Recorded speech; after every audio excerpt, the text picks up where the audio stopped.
And we're live, baby. Best Ball Barbecue, day number 5 with a consecutive stream of consecutive draft. Our goal is 100. We're trying to get to 100 drafts, streams in a row.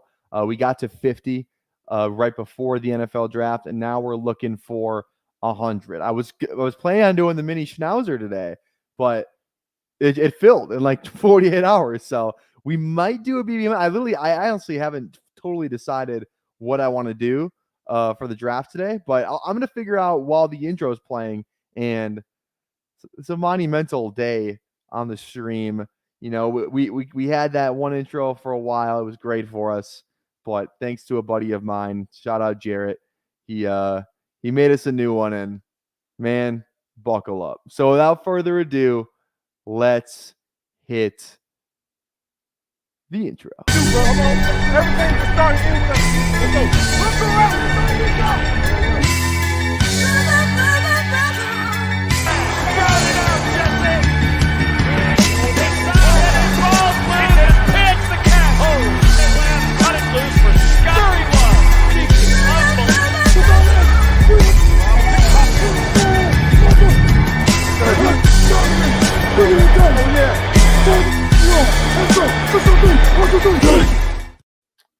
Tell me that isn't hard, man. Tell me that doesn't hit. I think that just hits, man. That was nice. So everyone say thank you, Jet, for that intro. Now, how many BBM drafts are we at? We are at 6. Do we just send it and go in BBM, or do we do the mini eliminator, or just the eliminator, I guess? Man, I really wish we had a smaller contest to do, but I can't decide. Let's just, you know what, man? Let's do it. Let's just do BBM. Let's get in here. 7. I kind of wanted to slow down at 6. We're waiting on 2 people. It may due to the stream delay, we might not get some of y'all in here, but there's 2 spots left if you want to hop in here. So BBM is the choice. You know, let's just do it, man. I mean, right? Highest upside draft. Maybe today's the winning team, and I'll be glad that I drafted in BBM on this stream. That, like, how crazy would that be? Just I wasn't gonna do it, really debating it, and this is the winning team. Like, that could be crazy. Watch us get like the 9 spot. We're gonna draft from the 9 hole. I'm gonna hate it.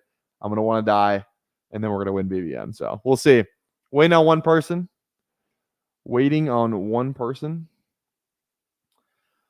Oh, Bindles, consider my heart warm. Love to see it. Flashland, what's going on? Anthony, what's up? How we doing? How are we doing today? Yeah, Anthony says 10 hole incoming. Let's see what we got. We're at the 3. See, I feel like all those early drafts we were doing, you know, the pre-NFL draft contest, the big board, the little board, the war room, all those, it was like 8s, 9s, 10s, 11s, you know, all that jazz.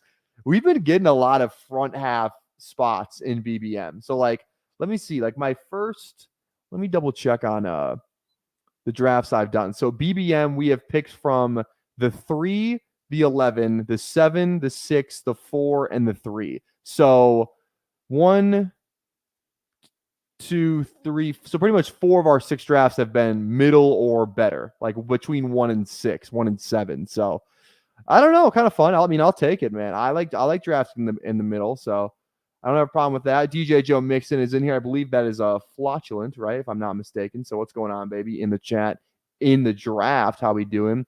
We got DZDs.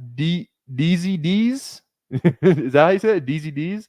I don't recognize any of the other names in here, unless I'm tripping. But I think it's just myself and flatulent in this room from the names that I recognize. So let's see what's going on here. I assume we'll get Tyreek. If Tyreek's there, we'll take him. That's kind of what I'm thinking. Obviously, if CD's there, we'll take him. But no, I like Justin Jefferson, but, you know, Tyreek, he was literally on pace to go over 2,000 yards last year. So we're just going to go with Tyreek. Hopefully he keeps it up this year. I think he really wants to get that record. So I'm in on it. You know, Mike McDaniel's going to use him the way he's going to use him. I feel like this is it feels like a safe pick until he gets hurt. So, but I guess we'll see. We'll have to see. So we'll start off with a little Tyreek Hill. We had a Miami super stack on the Stack Hunter stream last night. It was I guess we We had a Miami. We didn't get Tua though, but we have like a Miami. Because we have Achon, we have Tyreek, we have Waddle. Like just like the top. I think our top 3 picks were all Miami. So that's kind of fun there too. But we also have little Pat Mahomes. We have a naked Pat Mahomes, and then we have a Tennessee Carolina stack too. So kind of a fun team that we drafted yesterday. I don't think I will go super stack on this stream. Maybe unless like maybe like I don't think I'm gonna go Tyreek and Achon unless Achon falls to pick 27. I think it's the only way I would draft Achon there, but I don't know. The first 8 kind of goes how you would expect it to. None of those guys. I saw Breece Hall fall to 10 today, which I thought was interesting. I mean, I love me some Breece Hall. Breece Hall's been a little bit of a faller. It feels like when people got in the BBM and they're just really pushing those wide receivers up, right? They don't want to be left behind at receiver. Too scared to take a running back in the first round. But I think like Bijan and Breece could definitely they could both outscore CMC this year. I don't think anyone would be shocked, right? That's what they're going this side. Like Bijan went 4. So it just feels like Bijan's going to have one of those crazy years, maybe it's this year, maybe it's next year, but he's going to have one of them. But yeah, so we'll see. Oh, curious about the best ball value ratings from Stalder. I'm going to link that video. Real quick. Yeah, what's up, best ball guy? How we doing? BBM? Yeah, we are in BBM right now because I was gonna do the Schnauzer, but it filled before I could even do it. So what can you do? What can you do? Okay, let me link Fantasy Football Plus Network. You guys have to. Yeah, here it is. So you guys have to watch this video. I'll put it in the chat for you guys. Best ball value rating. So I'm going to link this. Here we go. So watch if you're interested in watching that. I've talked about it on stream before. It's Bradley Stalder's best ball value rating. It's a stat that he entirely made up. It kind of is for more season long type of stuff, but it's interesting to say the least. You can get some really good information from it. So the link that I put in is his best ball value rankings from 2023. It's not an 80. It's not because if you look at the list, like number 1 on like we just go through the ratings, like Keenan Allen's number 7, right? Raheem Mostert's number 9. The list isn't telling you should draft those players at 7 and 9. It's what their best ball value rating was in 2023. Like Raheem Mostert's number 9, but obviously you wouldn't be taking Raheem Mostert. Like it's not. You have to kind of like look at it from like a kind of how we look at everything, right? Like Raheem Mostert probably gonna lose some work to H.I. more than he did last year, right? Keenan Allen, a completely different offense. So it's not a projection ADP type of thing. It's just simply listing what the best ball value ratings were from 2023. And if you're wondering what the stat is, the video that I linked on there is it explains the entire thing. It's an hour-long little podcast thing, but it's really, really good information. I mean, if you're looking just to think a different way about strategy and format and all of that, it's Underdog related too. Go give that video a watch. This link right here. Go give it a watch. It's really, really, really cool stuff. So we're on the clock here. I really like Olave. I literally said the guys that I like in this tier yesterday, and Olave wasn't in there. But let's just go Olave. I mean, I think he just has that upside this year. I think that it's a different offense. We got Clint Kubiak in there calling plays instead of Pete Carmichael. He's been in Minnesota when JJ was there calling plays, so he knows how to get the ball to his best weapon, which in this case is Chris Olave. So I'm willing to ride with Olave a little bit. I could have also done maybe a little. Actually, no, Diggs was gone, but we'll see. Do we go Waddle this time around? Let me see. Do I have any Tyreek Waddle teams with a Tua? Because if I don't, I'm a little bit more tempted to do it. I don't think that I do. I don't even think I have any Tua on my best ball mania teams thus far. So we might have to go. We might go Waddle here. We might go. And I said I wouldn't draft Achon unless he fell at 27. Do we just draft Achon? I don't like drafting Achon. I think I've my stance on that has been pretty clear, but we get the value. It lines up with the stack. He's a weak winner. Let's just do it, man. Let's do it. Let's just do it. Like I said, I was going to do it if he fell here. He fell here, so I feel like I have to. If I didn't have Tyreek, I would not have done that stack. But I wanted to diversify myself a little more away from Waddle and Tyreek because I know I have a lot of those teams. I don't know how much Achon, Tyreek, and Olave I have, right? Those three together, because usually you're gonna get, maybe Achon or Olave with Tyreek. It's a little harder to get two. So I think it makes sense there with the three of those guys paired when Achon's usually a second round pick. So we'll see. I think it's a fine start from me, and I'm not opposed to it. I am not opposed to it. We got a fantasy dog in here. What's going on, baby? I like the dog. Every time I see your dog, I'm a big dog guy. Like if someone wanted to like the way I just love dogs. I just genuinely love dogs. Like Miss Peaches, I fucking love Miss Peaches. Like I don't know. Every time I see a doggo, I don't know. I like dogs. So every time I see your dog, it makes me smile because it's a cute dog, cute little doggo. I like New Orleans offense this year. Carr was hurt. Yep.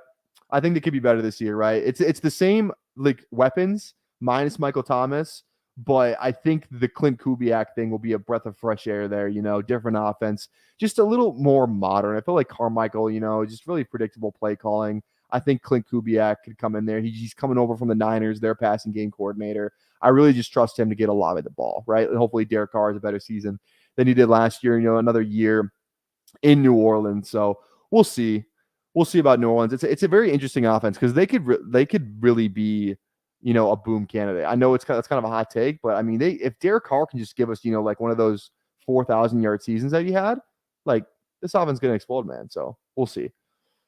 We will see. Interesting that Kyron is 4th overall on that list. Yeah, Kyron. I just closed the list. I shouldn't have done that, but yeah, Kyron is interesting, right? And it's the biggest takeaway I got from that list, the best ball value rating list, is how high he has Josh Allen, right? So if you watch his video, the Josh Allen thing is pretty much stems from like no other position contributes more points. Like he has like you have to watch it. So basically, I'll just kind of give the brief, but no other position contributes more points in the breakdown that he had, at least when he's breaking down the last 2 BBM winners, where all their points came from, how many points came from the tight ends, how many points came from their wide receiver 1, their wide receiver 2, so on and so forth. Nobody contributed more points. No position group contributed more points than the quarterback position. So getting Josh Allen, a guy who paid off his ADP last year, was literally the QB1, being drafted in the second round. He was a stud last year. Won a lot of people out of one. He paid off his ADP, and his ADP has fallen. That's why I've been drafting so much Josh Allen recently. Like, I don't get. You can even argue more. He's going to be better this year. More running, more touchdowns. The second half of the year, like they were doing that tush push thing, and he was getting a ton of rushing touchdowns. Right? James Cook is there. You kind of even eliminate some of those bigger body running backs, like a Latavius Murray, like a Damian Harris. Zach Moss obviously wasn't there last year, but he's gone too. Like those bigger body running backs. Yeah, Ray Davis is there. It just feels like Josh Allen is their goal line running back, especially if it's on the 1, on the 2. They're going to be tush pushing that thing all day long. As long as the rule's still there, I don't see why they wouldn't. So I think Josh Allen is just like a really sharp pick right now. Yes, I know. But like he's like, oh yeah, you like the first quarterback off the board, like shocker. But like this first quarterback off the board you can get him in round 3. Like middle round 3. Sometimes he falls late round 3. Like I just think he's a really, really good pick right now. And I'm going to keep preaching it. Like if I had to, I might drop someone on Twitter where it's just like my guys list right now and like in Underdog, right? Like starting quarterback, Josh Allen, starting running back, Travis Etienne, a list like that where like guys like it's the I draft list, right? We talked about that. We're like, I see Etienne, I click Etienne. I see Josh Allen, I click Josh Allen. That's what the list is. I draft list. So I don't know, just how I feel. 2 add 3. Okay, let's make our pick here. Then I'll get to the comments. So I like Mahomes. I like Mahomes a lot. That's another guy I want to draft a ton of too. Is Patrick Mahomes. We're getting not a value on him but pretty chalk draft right here. No big ADP values, but yeah. Let's go Mahomes, man. Like I said, there's no scenario where CJ Stroud should ever be going in front of Patrick Mahomes. No, I don't even care if you have maybe if you have 2 Texans wide receivers, but if you just have one, like it's really easy to stack these KC guys with Mahomes. Like it's insanely easy to do, right? Like we could reach on a guy right here, or we might even we just need one to fall back to us. There's 3 guys at this point. Like I don't really care which guy I get. I probably prefer Hollywood Brown, but if there's one left on the way back around, like sign me the hell up, man. So I probably won't reach on a guy right here, It sucks. Like if you don't get that guy, then you literally have naked Mahomes because there's nobody else to stack him with. So like maybe the conservative pick is to go Pacheco here. Hope we get another Casey guy to bring around for a nice Casey stack. Worst case scenario, if we don't get that one of those Casey receivers, obviously Travis Kelce's already gone, then we at least have Pacheco and Mahomes. So a little correlation there. James Cook I'm not in on James Cook. I really like Rachaad White. I really, really, really like Rachaad White. But I think for the sake of what I was just talking about, I think we're going to go Pacheco and just really hope that one of these Casey guys falls back to us. So it's not the end of the. I'll draft. My time for Rachaad White will come. We're going to have a ton of Rachaad White. So I'm not too worried about getting it all right now. You know. So I like the way this team started so far. We're Gucci, man. Let's get to the comments. Fantasy Dog, Tua had 3 top 3 weekly finishes last year. Mahomes 1, Burrow 0, Stroud 1. See, that's what I'm talking about. And the Mahomes 1, like it's actually a miracle that he got 1, considering what his weapons were last year. Like this could be. I talked about it yesterday. This could be one of the big Mahomes year. Like he had that 50 touchdown season his as a rookie in the league, or his second year, but his first year starting. Like, I just have a hard time believing that we're just going to go through Patrick Mahomes' career and we're not going to get another like 40 plus, 45 plus, 5,000 yard touchdown season. It's going to happen again.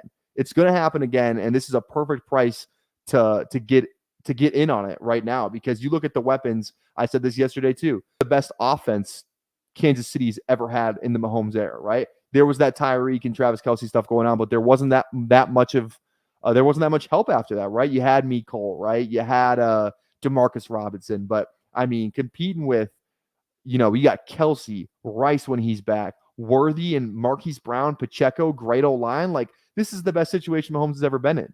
So I could totally see him steaming up, later in the summer. And where would he get? What round is this? End of the 4th, you sometimes get him in the 5th. We took him at ADP. Like, God. So I don't think I can. I think I'm just going to be an elite QB bro this year. I don't see how I get myself off of it, because I love all these Josh Allen and Mahomes, especially love these top tier quarterbacks. All right. Yeah. Burrow was hurt all year. Tua going late again. It's kind of crazy to think about. He has 2 wide receivers in the first 3 rounds and a pass catching running back in the second. 100% agree. 100% agree. Noted. Yeah. Burrow was hurt all last year. Allen is naked too, is okay too. Yeah. Allen naked is okay. Right. Cause you obviously have the rushing upside there. So you don't have to stack Josh Allen with other teams. But Bindle's in here. What's going on, baby? How are we doing today?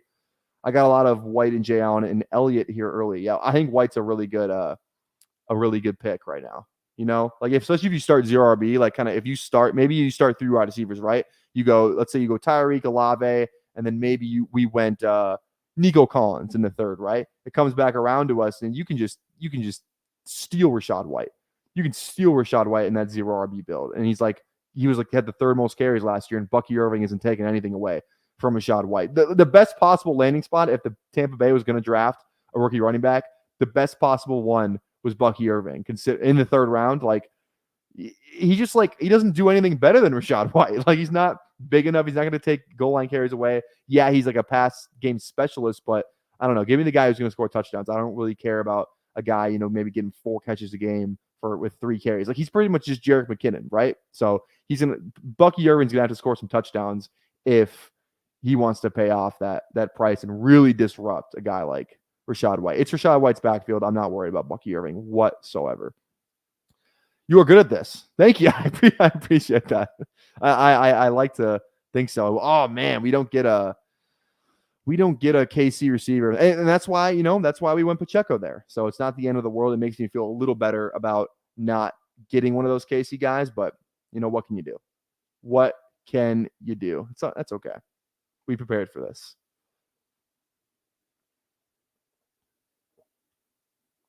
All right.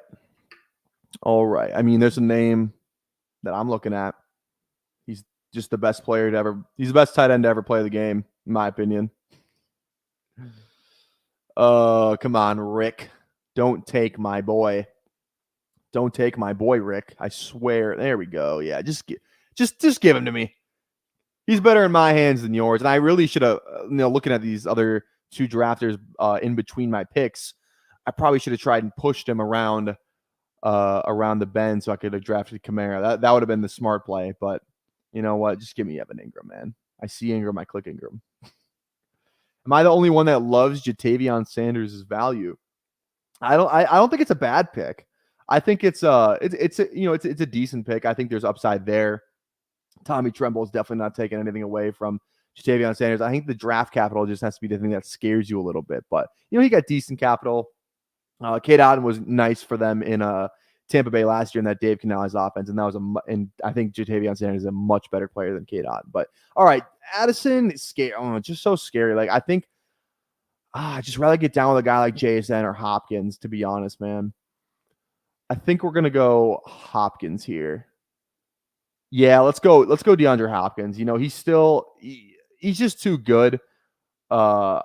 He's just too good to be this far down in ADP. Like kind of what I've said when I draft Hopkins is, are we just like we're 100% sure that Calvin Ridley is going to lead that team in receiving? Because I'm not 100% sure, and they're going like a couple picks apart, so the market doesn't seem to be sure either. But I'll take when in doubt, a good rule of thumb that I kind of like to follow.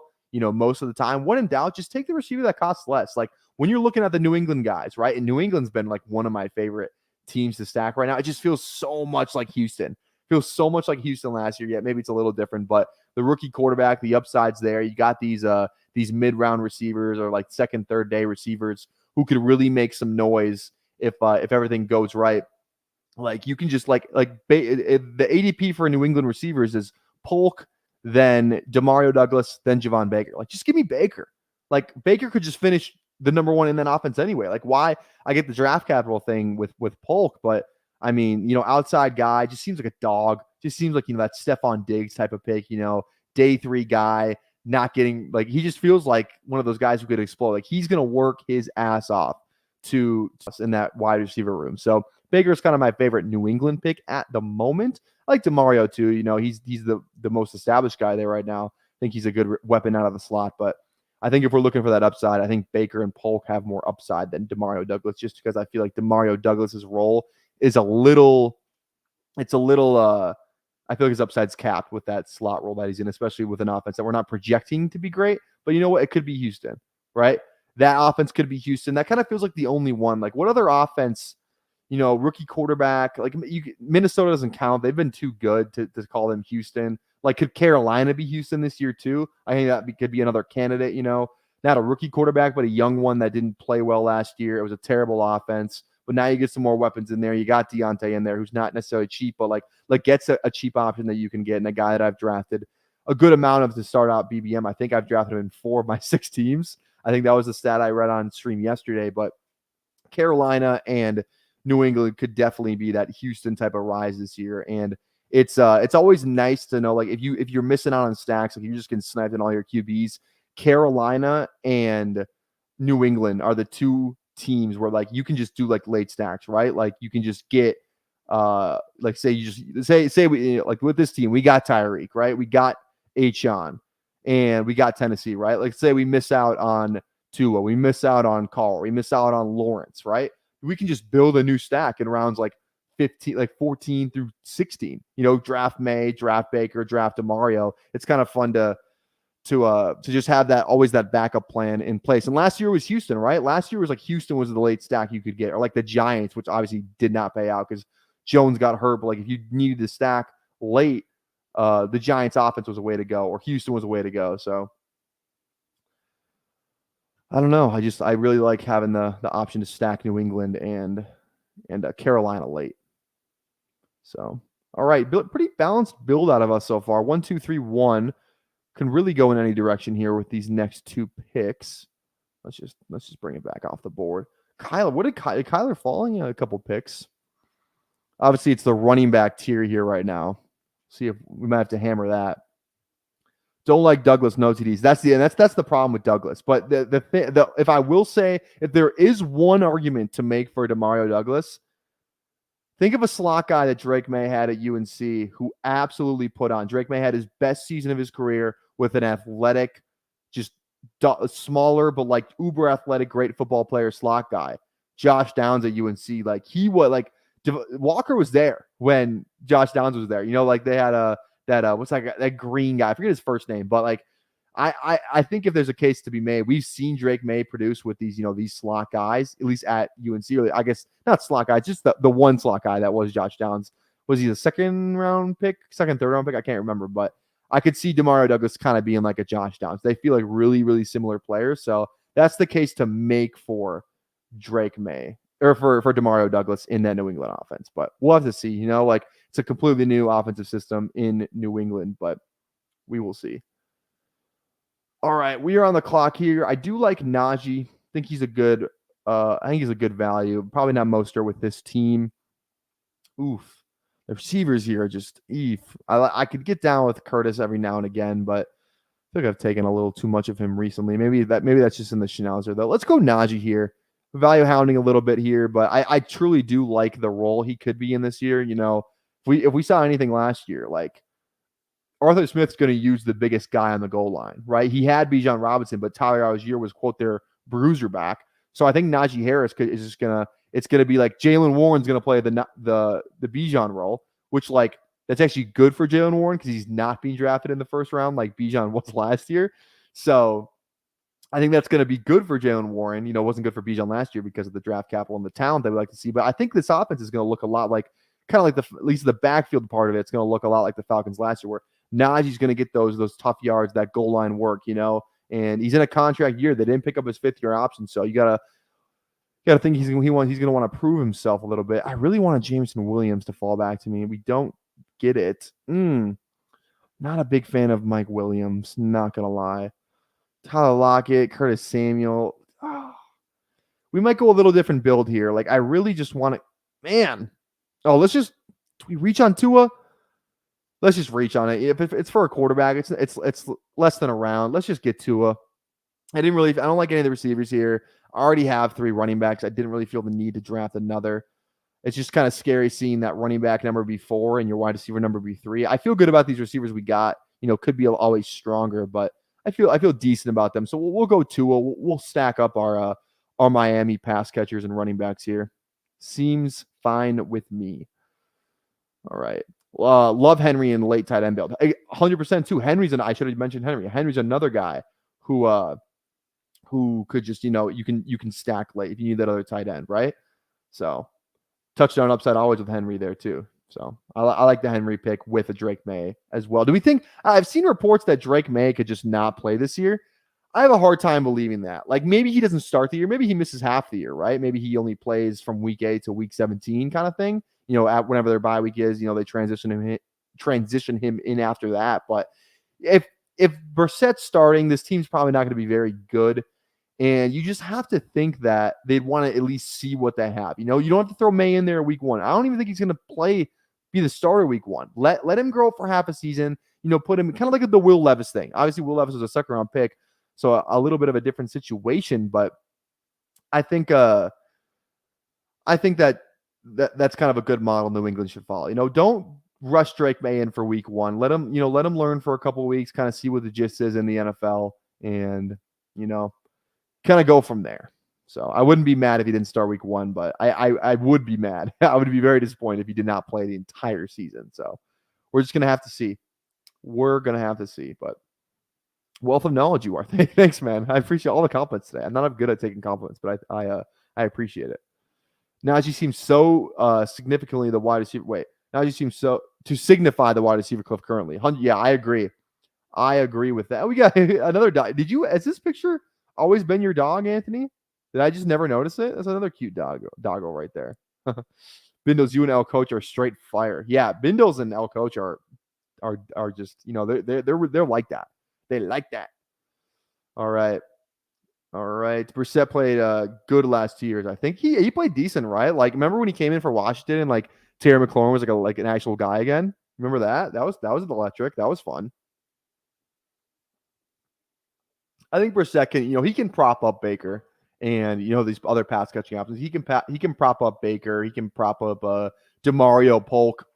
It's just I feel like I want to just leave every draft I do with a New England receiver. Or like one of the like Xavier Legette. Like those guys go so late and they're pretty much free. Like one of these guys is gonna hit, especially one of the New England guys. Like it's Polk is gonna hit, or Javon Baker's gonna hit. Legette's going to hit. Like, I don't think all three of those guys are misses. One of them is going to hit. So I'm kind of drafting all of them right now because I want to be there for that upside when it does. So maybe I'll have like 15% of all those players. I'm going to be patting myself on the back when one of those guys pays off. So we'll just have to see. This is a fun scenario we find ourselves in. Love this. Love all the upside in some of these wide receiver rooms. That's just really not even being talked about. Where receivers? Where are all these guys going? We got Javon Baker, wide receiver 81, ADP of 188. He goes under Luke McCaffrey. The fact that I get Luke McCaffrey was he was the last pick of the third round. I get it. Luke McCaffrey has played wide receiver for 1 year in his entire college career. 1 year he played wide receiver at Rice. I have a hard time believing there's not going to be a little bit of an adjustment for Luke McCaffrey at the next level, going not only from Rice to the NFL, just like it's just I don't get it. I'm just not in on Luke McCaffrey whatsoever. If his last name wasn't McCaffrey, if it was just Luke Cafferty, from Friday Night Lights, if he was Luke Cafferty, I mean, he wouldn't. Maybe his ADP would be higher because it would be Luke Cafferty. But you know what I'm saying. If he didn't have the CMC brother connection, he would not be going as high as he is. I full-heartedly believe that. There's no world where Javon Baker should be going after Luke McCaffrey. And he won't by this time, like in July. I promise you, Luke McCaffrey will not have a higher ADP than Javon Baker. Like, Javon Baker could be the number one. Luke McCaffrey is going to be struggling. He's going to be the wide receiver 3 at best. He's not taking Dotson's spot, and he's not taking McLaurin's spot. Like, what are we talking about? Like Washington's offense is just going to be better? I don't believe that. I don't full-heartedly believe that. All right, let's go Myers here. Not a sexy pick whatsoever, but could just be a fucking awesome pick, He was good last year with no quarterback play.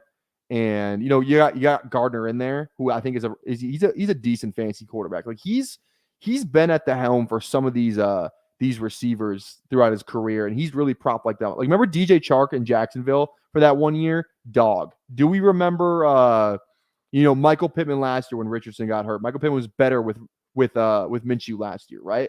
I think Minshew, if he's the starting quarterback, which I hope he is, like Las Vegas, the pieces will be fine, right? It's kind of hard because we don't know who the quarterback's going to be, but if it's Minshew, and I assume it will be, I'm fine with drafting some Las Vegas guys, like Devontae Adams, Brock Bowers. Well, I don't know if all of them are going to pay off their ADP, but I think one of them, or like two of them, will.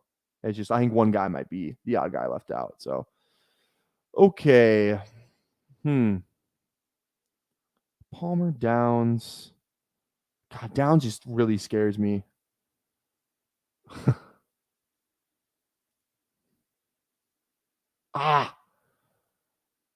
No, Gus. Where do you go, Gus? Gus Edwards, man. I have a hard time believing it's going to be just Dobbins' backfield. That guy's in play for the better part of 2 years.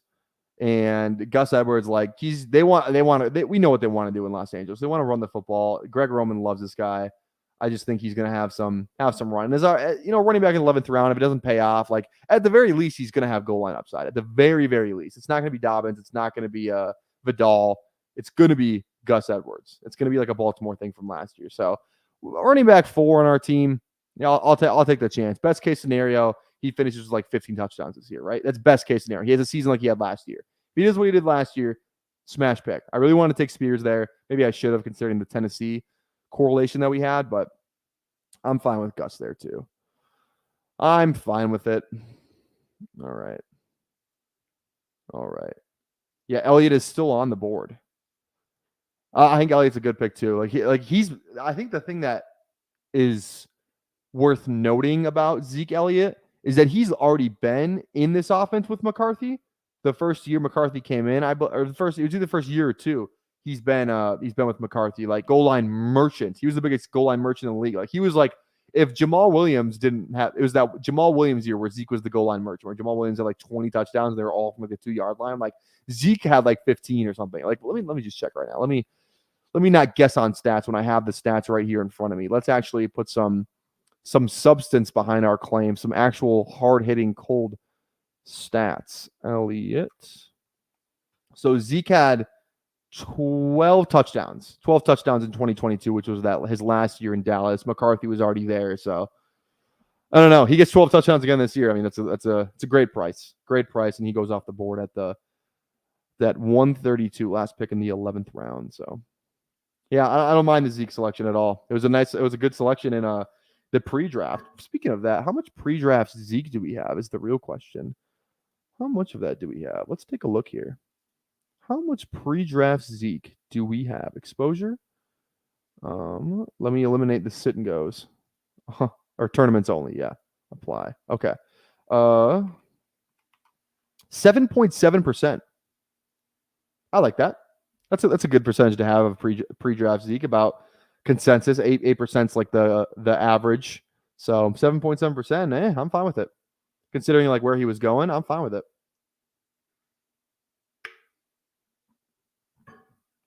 Okay. 5 picks away. Leggett goes. I wanted Leggett. I think I'm going to be a Leggett guy. I know, I get it. He didn't produce for 4 years in college. He goes nuclear in his 5th year, right? He has the profile of a bust, but he also has the profile, like he's a boomer bust guy. I recognize that. Like there's probably a 60% chance this guy busts, or like a 70% chance even, somewhere in that range. But that other 30%, if he hits, he is going to hit big. He's going to hit massively. And this is in a contest that's all about upside. I think Leggett is he's one of those guys that could win you the contest. If he just has 10 touchdowns this year, right? He's gonna win you. He's gonna win you the contest. So and he could just be a guy that's steam. Like he'd just be a good value later on too. Like he's going what, 11th, 12th round right now. He could be like, the summer could just hype him up so much. I think he could be going like the 9th round in like July or the 10th round, right? So I think either way, maybe he doesn't hit, but I think he could still be a good value. I do think his value inflates a little bit as we hop into training camp and all those clips start coming out. It's gonna be wild time. Shorts and t-shirt weather. Those clips are all gonna be crazy. Okay.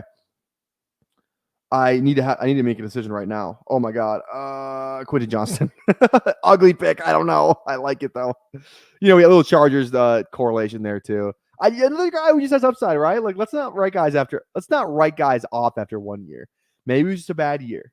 Maybe it was just a bad year for Quentin Johnston. But oh man, it's scary clicking him. But at this range, I'll bite the bullet. I'll take my chances. I'll take my chances with Quentin. All right. Leggett is worth drafting for his voice inflection alone. We're talking about the Panthers. Let's just do it. Let's get it out of the way. Go Thurs. Go Thurs, baby. Go Thurs. Okay. Ertz is healthy, right? Plus that offense. Yeah, Ertz is healthy, I believe. He should be healthy going forward. Yeah, that's not the worst. Maybe Ertz fends off Sinnott for however long, or they both succeed. We'll have to see. Ertz and Cliff Kingsbury, I think that's worth noting, right? They were together in Arizona, and when they were together in Arizona, man, Ertz was, oh my God, he was like, before he tore his ACL that last year, like he was like the wide receiver, like 6 in average points per game, or something crazy like that. Okay, let's be smarter with our pick here. Off the bat, I'm thinking Polk. We just talked about that New England situation. We got 4 running backs. I feel good about our RBs. I think we go receiver here. No Miami guys, no KC guys. I think Polk is the move here. Polk is the move, I think. Let's do it. Let's do it. Second round capital.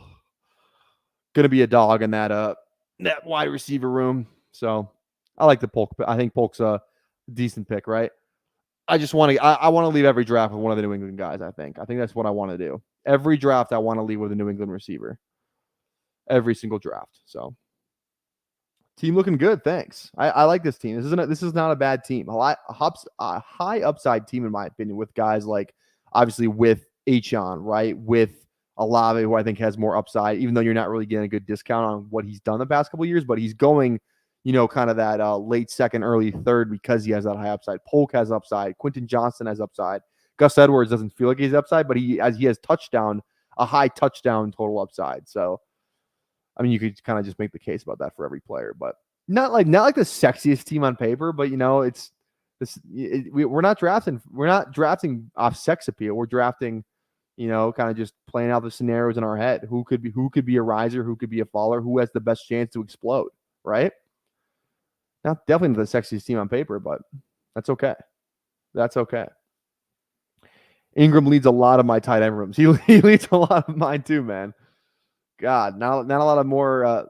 Not a lot of Evan Ingram truthers out there more than I am. I love Evan Ingram.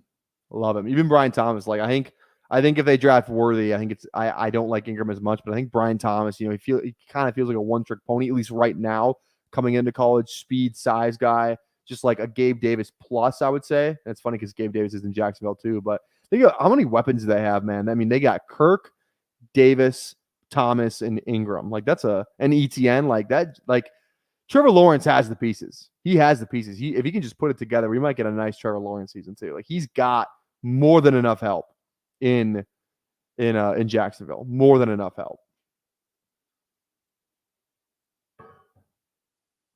All right. Who are these other guys we should start looking at? You guys see that Malachi Corley thing I tweeted out? If you didn't, go look at it. Pretty much Aaron Rodgers is he's opening his home to Malachi Corley. He can stay in his guest house, which I mean, I kind of like that if I'm a Malachi Corley guy, which I am. So sign me up, man. Sign me the hell up. Let's check out a Flatulent Fantasies team, which DJ Joe Mixon. Little zero. It's look at that. I didn't even realize it was you who picked Rashad White. But what did I say? If you're going zero RB, the perfect first running back off the board is a guy like Rashad White in the 5th round. Like that's the excellent pick. So you got Garrett Wilson, Ayuk, Evans, and Cooper Kupp. Evans falling a little bit down there. Look at that. You get Cooper Kupp in the late 4th, or I guess I should say the early 4th because it snakes back around. But I like those first 5 picks. And then we got Kittle, love it. Montgomery, love it. Oh, you got Kyler and Brock. Little Ricky Pearsall in there too with Stafford, with Kupp. Yeah, this is a great team, Flatulent. I think I like your team more than I like mine. Tight end room, like solid. Running back room, you got 3 guys that I really like. I love Brian Robinson, excuse me. I love David Montgomery. I love Rashad White. I really like this team. Really like this team right here. Looking good, man. Looking good. Unbelievable. You want to swap teams? I would legit swap teams with you. I mean, that's a masterclass of drafting right there. So, okay, 14th round now. Now, who are we looking at here is the real question. We can go in a lot. We still need to figure out a tight end room. Hunter Henry goes there. Musgrave's falling down boards left and right. I feel like, Tavian Wicks, who a lot of people really like. I think there's more. I just think there's higher upside guys that we can get later than Dontavian Wicks. Like he kind of feels locked in. If Christian Watson healthy, like Wicks is like their wide receiver 3, and that's assuming Dubs. That's assuming he passes up Dubs. Like right now on paper, in terms of like just their offense, he's the wide receiver 4, right? Reed, Watson, and Dubs all go higher. So I think, yeah, he's got upside. I get he's kind of a late round flyer, but like I think Malachi Corley just like he has more upside than Wicks, right? He could really come on the scene in a big way. All these New England guys have higher upside, so. And I mean, we talked about it last night. We're going to talk about it right now. I mean, we're done at QB. I'd like to go May here, but I mean, we're done at QB. We're good on that. And we're running this one up to the podium. Let's just we're going to take Ray Davis. We're going to take Ray Davis, man. Like, God, I'm not going to stop drafting him. He's the flex in my, I see Ray Davis. I draft Ray Davis. I draft team. I'm definitely doing a Twitter post about that. After the stream is done. And I think we're going to hop in another draft after this too. I think we're not going to do BBM. I think we're going to do the Eliminator, and I need to put some money in my account. So let me do that real quick. I'll do it on my phone so I don't have to leave the draft. Let's just put let's see here. Let's do that. Okay. Deposit some hard cold cash. There we go. Oh, that updated on my screen too, really fast. So, okay.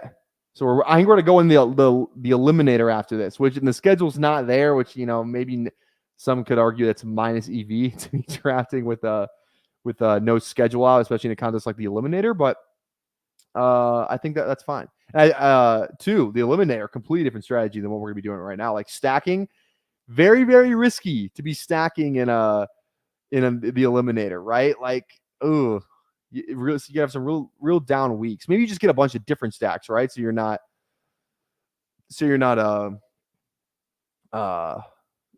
if one stack doesn't work out, hopefully the other one does. Okay, let's make our pick. We just talked about Corley. DeMario's there. I think we go Corley here. We were talking about him. I love. Ooh, or do we go Giannou with Miami? I think we go Giannou. I love Corley. We got enough Corley. We got a lot of Giannou too, but it correlates with our Miami. I truly just think Giannou is going to be good. I'm still big on Giannou Smith. If he's one of these guys where he needs to go to. He always needed to go to an offense where he paid off. Where he linked up with a coach who was going to use his run after the catch ability, right? That's the big thing with Giannou. He's not going to route you up. He's not a Kelsey. He's not an Ingram. He's not a Kyle Pitts. He's not that kind of player. He's a low ADOT, high yak kind of guy, right? He's catching wide receiver screens in Atlanta, taking him 70 yards because he's that kind of athlete. He's getting handoffs, all that kind of thing. Like he's a very high upside guy because he's one of the very rare, like few tight ends that can take a handoff or take a screen and just house it for like 70 yards, right? Like there's not a lot of guys who kind of have that same role. And you put him in Miami, who Mike McDaniel, he came from that Shanahan offense where it's these drags, it's these crossing routes. Like that's where Johnny's gonna excel. Like you don't think Johnny Smith's gonna get some stuff schemed for him? Like he's that kind of athlete. He signed very early in the process. Like Miami wanted this guy. They paid him a decent amount of money too. Like I'm really high on Johnny, especially at this price. Get him as your tight end 2, your tight end 3. I think he's gonna have some of those spike weeks. Maybe not a high overall tight end finish, but I think he's more than capable of getting those spike weeks. Like I think he's gonna have more spike weeks than a guy like Tyler Conklin than a guy. Granted, these guys are going later, but like who are the other tight ends? Like I think Jonnu Smith has higher spike week potential than guys like Luke Musgrave. Maybe Ben Sinnott. I think he has. I would probably prefer Sinnott. It's very close, but I think Johnny Smith has higher weekly upside than Sinnott does. I think he has higher weekly upside than Frymuth. I think he has higher weekly upside than Dalton Schultz. Like Dalton Schultz just does not feel like a sexy pick to me right now. I know it's on Flashlicht's team, so I apologize, but there's so many weapons there. He might get a touchdown here or there, but he's not. I don't think he's in that same role that he was last year. Komet, another guy. I know he kind of has those 2 touchdown games out of nowhere, but Jonnu Smith, like I said, he's kind of just like the Gabe Davis or the Brian Thomas of the tight end position, in my opinion. They're just like high weekly upside. Like, yeah, some weeks he might have 1 point. Some weeks he might have 18. So, and that's fine with me at this point in the draft. In round, oh God, I always do that. I always misclick on my mouse. I got to get rid of that function where it just hits the back arrow. So, Jonnu can have multiple zeros as well, and I love Jonnu. Exactly, right? That's what we're saying. There is a floor with him, but yeah. Late to the party is just a BBM draft. Yes, it is. Hit him with the gritty, and also too, hit him with the gritties in the chat. Everyone give a nice round of applause for him with the gritty. Hit him with the gritty. It's a big day for him today. Chase Claypool signs with the Buffalo Bills, and our one Chase Claypool share is looking a little better than it was 24 hours ago on that community team that we drafted. So that's exciting. Exciting news for him with the gritty. I'm sure he's stoked. I put it right in that the BBQ Twitter chat right away. So also too, if we got guys in here, I meant to say this last stream, but so we have a Twitter group chat. I know people have Discords. I don't ever go on Discord. I can't get into it. So I just like Twitter. So if anybody in here wants to be in our Twitter, it's just called the BBQ Boys. If anyone wants to be in that group chat, and we kind of just talk basketball, people will throw other teams in there, we'll rate it, stuff like that. If you want to get included in that group chat, DM me on Twitter at PPR Tolerant. I'll throw you in. So because it's hard for me to find your Twitter, so DM me on Twitter if you want in that group chat, and I will 100% sure to get you in there. So okay, Malik Washington stock down after that. The oof. Let's just yep. Noah Fant. When in doubt, draft Noah Fant. Oh, yeah. It's fire me up, man. Fire me up. Do we have Josh Allen in that community draft with Claypool? That's a good question. Let's check real quick. I don't believe that we do. Hey, we might. What was that? That was a big board, right? I think that had to have been a big board. Let me check here. Big board. I have it labeled BBQ. No, we have Lamar and Kirk in that on that team. Lamar and Kirk, but we do have Shakir though, which is a semi win. A semi win that we have Shakir. We have Dobbins on that team too. Ooh, that's kind of fun. That's kind of fun. AD Mitchell, no, not as fun. We have Malik Washington. That's a little more fun. Yeah, interesting. Interesting. We have Davis Allen on that team. You. You. Okay. 2 more picks. We're good at tight end. We're good at QB. So probably, do we feel good about the running back room? We could use one more. I don't know if I am necessarily in love with any of these other guys, though. Pull my leg. Just go Bateman, man. Go Bateman. They re-sign him. They want to keep him around. I think they think he's good. I'm just waiting. Hopefully we get one Bateman year. Just a usable year. 800 yards, 7 touchdowns. Can we just get one of those years from Bateman? I'll be very happy if we can just get one of those. 800 yards, 6, 7 tuds. One of those years. I think it's going to happen. It feels like a Kyle Pitts thing. It's the breakout's coming. The breakout's coming. Hopefully this is the year for Rashad Bateman. I don't know. We'll see. We will see.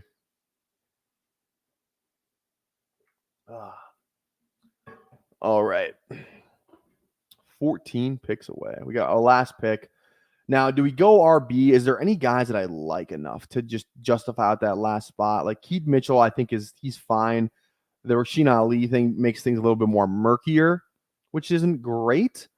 Braylon Allen is undraftable. I don't see how you can draft Braylon Allen. Maybe he does become the RB2 there, but I don't know. Just I maybe I'll have a couple shares later, but I don't know if I'm all in on Braylon Allen right now. Especially they draft Isaiah Davis. They still have a Banacanda from last year. It's just that running back room is so crowded.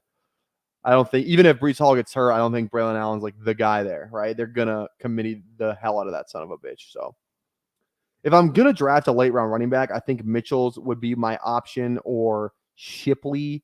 I think Lobby, Tank Bigsby. And then after that, I get a little less confident. Yeah. I don't really like any of these other names.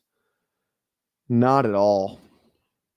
If we're looking at receivers, yeah, Brendan Rice. Like, I like the player, just the draft capital is awful. Awful draft capital out of Brendan Rice. Excuse me. I like McMillan. I liked him pre-draft, so there's some room for him there. I'd like Trey Palmer there too. I think he might have a hard time beating out Trey Palmer, but McMillan, I mean, they drafted him for a reason, right? Maybe more for the future, but and even these other these New England receivers, right? Osborne, I don't know. Maybe Chark. Some fun guys. Jason Allwine has said that this guy is like the truth. He really likes Ryan Florney. And there's not a lot of competition in that. What's the Dallas? Brandon Cooks is still on Dallas, right? I should know that by now. Dallas depth chart 2024. Is he on the team? He's on the team, right? Okay, let's take a look at this. All right. Yeah, Brandon Cook's on the team, but after that, it's Turpin, it's freaking Jalen Tolbert, it's Corey Crooms, who was he's a gopher. There's a lot of upside to be had for Ryan Florney. I don't even know that's how you say his fucking name, to be honest. Let's roll with it, man. Let's roll with it. Jason loves this guy. Jason was boots on the ground at the Senior Bowl. A guy that's no one's drafting. No one's gonna draft that guy. No one's gonna draft that guy. So you know what? If he hits, he definitely. I'm gonna watch this guy. I don't even know what this guy looks like. I'm not gonna lie. Don't take my word. I'm taking Jason's word on this. There's a TikTok. Let's play the TikTok that Jason, because I posted it on Player Profile. We're gonna hop in another draft here too, but let me find the TikTok that Jason made about this guy.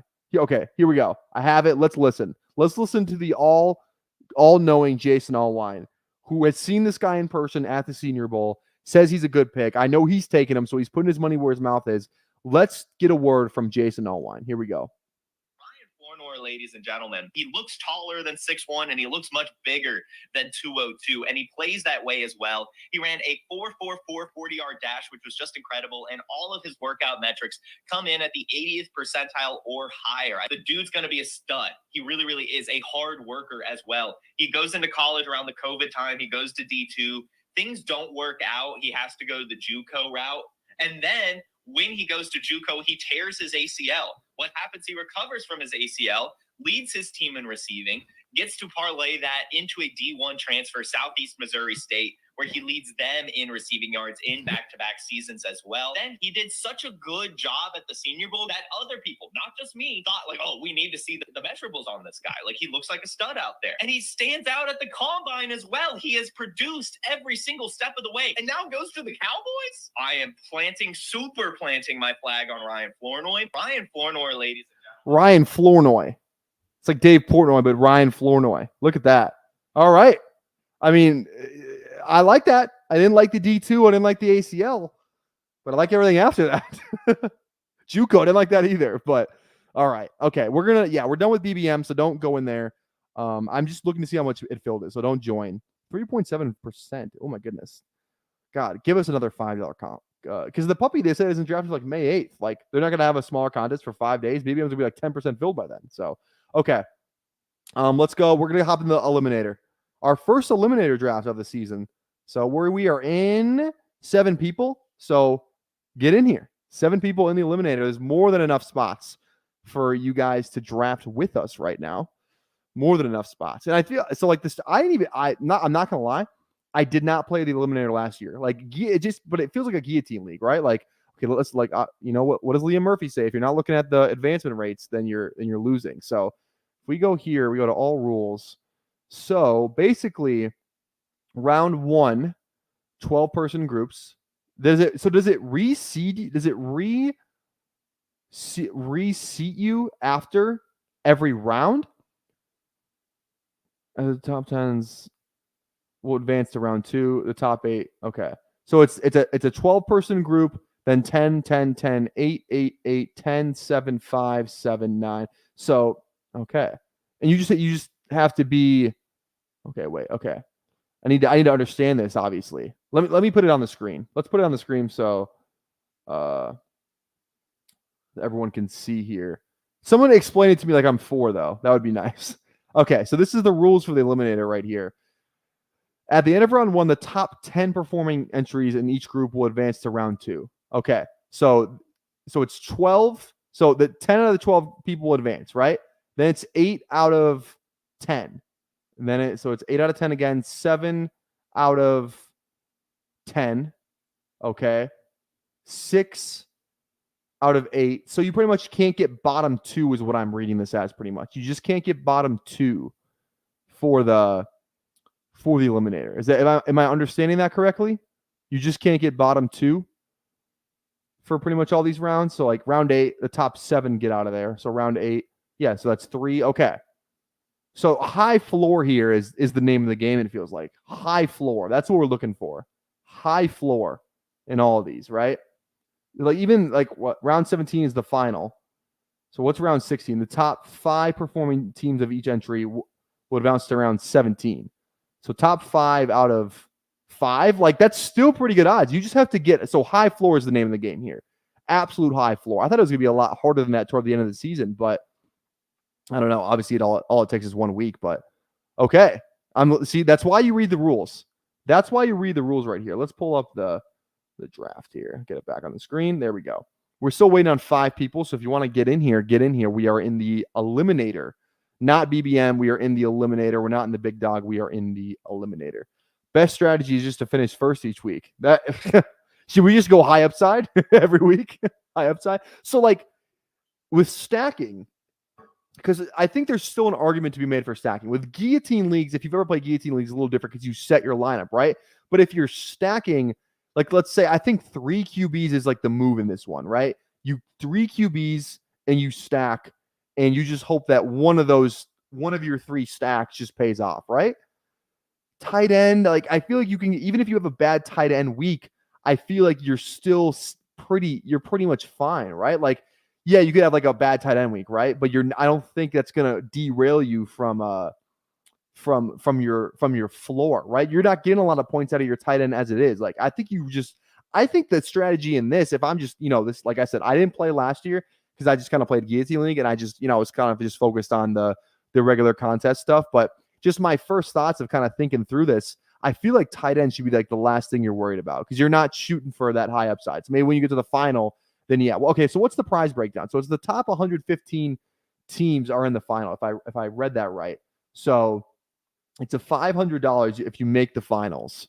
And first place takes home $100K. So like, yeah, maybe there is and then when you get to the final, right? Let me pull up the rules one more time. When you get to the final, then it just turns into any other final, right? Pretty much 17. So maybe at the end of round 17, the top one performing entry from the group will be the grand prize winner, and prize will be So when you get to week 17, there's no more, obviously no more eliminating. It's pretty much just any regular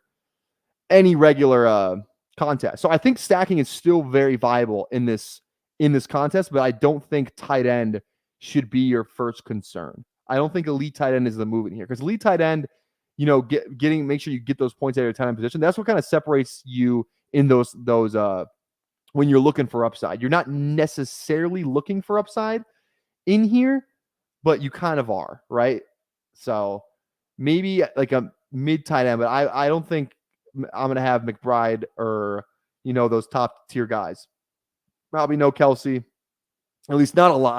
I shouldn't say no, but I think not a lot of Kelsey, not a lot of Laporta, guys like that. It's high floor, so I think I want to really hammer those receivers, those running backs, and have 3 quarterbacks to make sure. Like that's what you like, right? Like 3 quarterbacks is high floor. Like it's a lot better than 2. So I think I will exclusively be taking 3 QBs.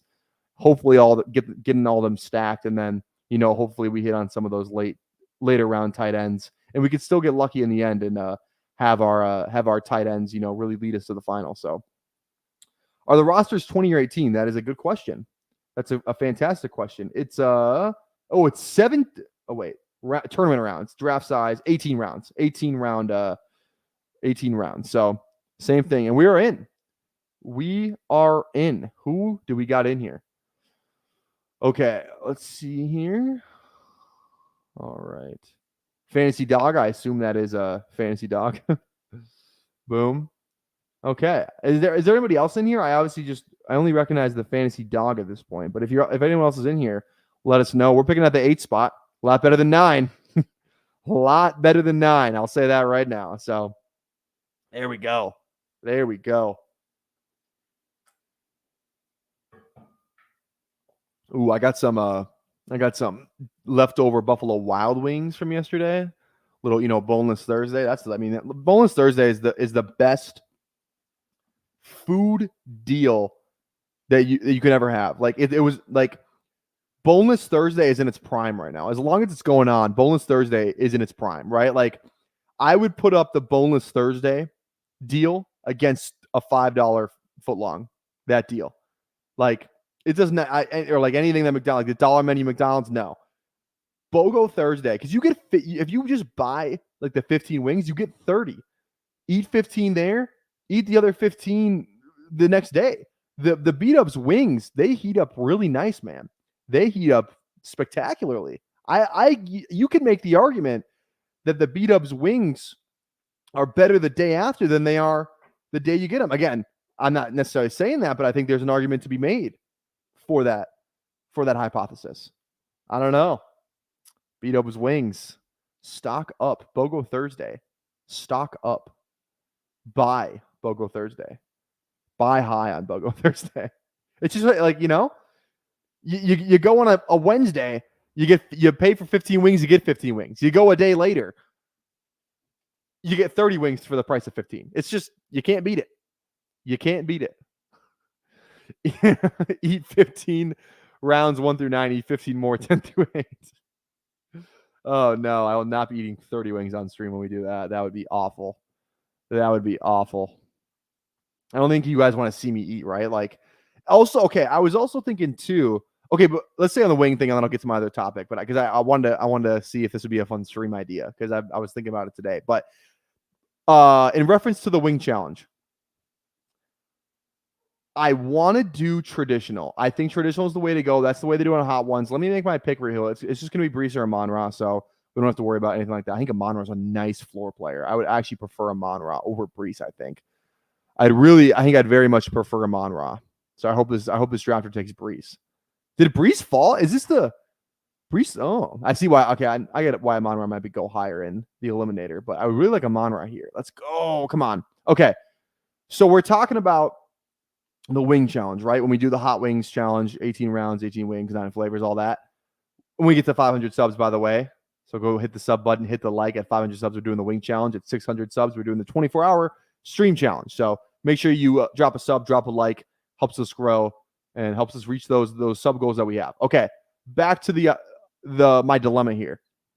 I want to eat the traditional wings for the wing challenge. That feels like the only right way to do it, right? I much rather prefer traditional wings over boneless wings. The only problem I'm running into is my hands are going to be so saucy. They are going to be like, and it's going to be hot. Like, I don't want to be touching my mouse with my right hand when I'm clicking on players, right? Or if I'm typing in something. So boneless wings would be the cleaner option, but I don't think it'd be good as content. You know what I mean? I feel like it's got to be traditional wings. So maybe, we just use the left hand to eat the wings. Just the left hand. The right is for clicking. The right is for drafting. This is, what did Nick Young say? Swaggy P. No tats on the right because it's strictly for buckets. That's what I feel like we're doing here. No sauce on the right because it's only for stacking. It's strictly for stacking, right? No sauce on the right because it's strictly for stacking. That's going to be the fucking motto for that stream. No sauce on the right because it's strictly for stacking. Oh my God, I'm a content genius. Drake London's going to have a high floor. I'll tell you that. Ayuk, I feel like he has those weeks, Santa Fran, like 1 week it's going to be, it's going to be Debo going off. 1 week it's going to be Kittle, whatever. I don't think Ayuk has a high floor. I think London, say what you will about London, he's always had a highish floor, I feel like he's always he's always been a part of their game plan. So I think London is a high floor, but I think I like that pick right there. But I think what we're going to do, the wet naps is a great call, right? We can't just come into this with the wings and, we have to set ourselves up for success, right? We can't just come in half-assed, I got my wings, I got my stream going, let's start, right? We got to have the water ready. I'm debating of getting milk as well. I think we might just stick with the water. I'm trying to, obviously milk would be better for me, but this is a content like grabber, right? And I know some fucking smart ass in the chat. Oh, you're drinking milk? What a pussy. Like, what, right? I don't want to get called a pussy. I can take it in stride, but if we can avoid those questions, if we can avoid those comments, I think we have to do it. So we'll go. I think right now I'm thinking water, the wet naps, the paper towels, the left hand only with the wings, wing, whatever. That I don't like that last motion, but you know what I mean?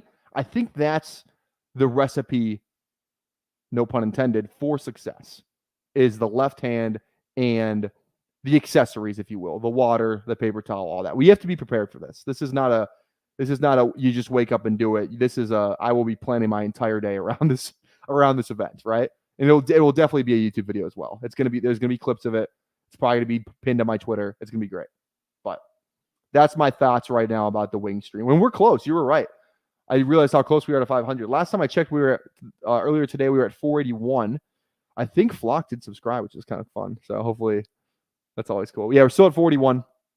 So go check that out. Also, too, why does it is the thumbnail right now for you guys Xavier Worthy or is it Marvin Harrison? Because on my phone it's Xavier Worthy, but I definitely changed it to Marvin Harrison because I didn't want to have the Xavier Worthing thing. Oh, you're drinking milk, orange. Oh, I see what you're saying. Yeah, I got you. What thumbnail on my YouTube video? Is it Xavier Worthy or is it Marvin Harrison?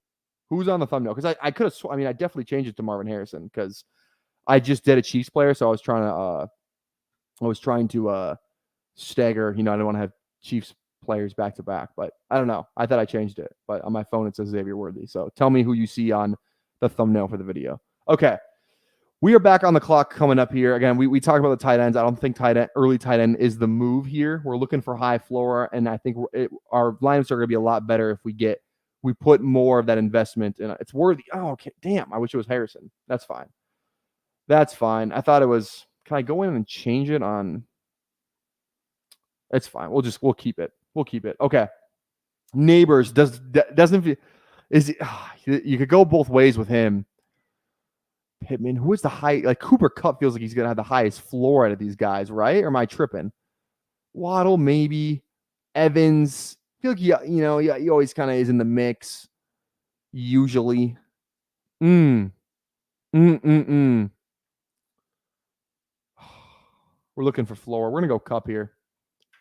I think Kupp's a high floor player, right? High floor player. He's gonna be in the game plan. So I'm on the computer if that matters. Yeah, it was on my phone. I had it, but I could have swore like when I was looking at the stream beforehand, it was definitely Worthy. So let me see if I can. Let me go into here, manage videos. Can I change it right away? I don't think I can. Can I? Sky, Colorado. All right, let's see here. Let me hop in here. Can I edit the video from my phone? Yeah, I don't think I can. We'll drop a like on it though too. Okay.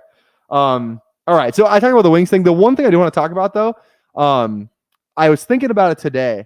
How fun would it be if we did a stream? Maybe this is just a different idea, not necessarily a sub goal because it's just something different. But I think I might try and do a draft outside, just to fucking do it like on my balcony. So if you can, you can't really see. Maybe after my pick, I'll grab my camera and I'll point it toward Actually, you won't be able to see it anyway. But what I'm saying is, I think I could stream on my balcony, do a little outdoors draft, just move my PC, maybe like 6 feet in the other direction. And I think I could just put the wires, keep everything inside, but keep the monitor. Maybe we'll just do like a 1 monitor draft and just do it. But I think that'd be kind of fun just to do a stream from my balcony.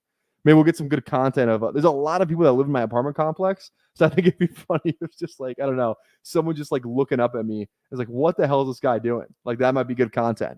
Again, I'm willing to make a fool out of myself if it means that it's good content. So I just think that'd be really funny. So I'm considering doing a balcony stream, an outdoors balcony stream. Like I'm just trying to do stuff people haven't done.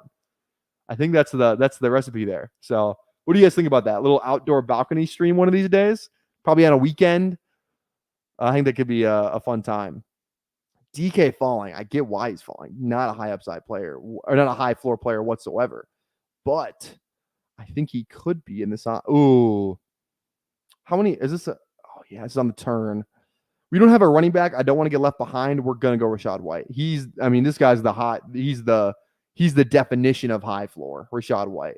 In my opinion, I think he's a high floor guy. 3rd in the league in carries last year. High floor. Best ball balcony. Exactly. Welcome independent. Like that would be so fun. I think that'd be lit. I think that would be lit. Best ball balcony. We are back. 2nd episode of Best Ball Balcony. Last episode, my neighbor was throwing eggs at me from his balcony. We're gonna fire up some mayonnaise water balloons and get him back on today's stream. Also, is Drake London going too high? Find out next. Oh God! Wow, this DEF is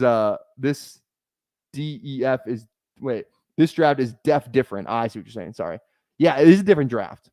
I think the ADP is different too because Amon-Ra in the other in BBM in the Schnauzer, Amon-Ra goes after Breece Hall, but in this ADP Amon-Ra goes before. So very interesting there. And I think you can make the case like you probably don't even want to go elite quarterback either, right?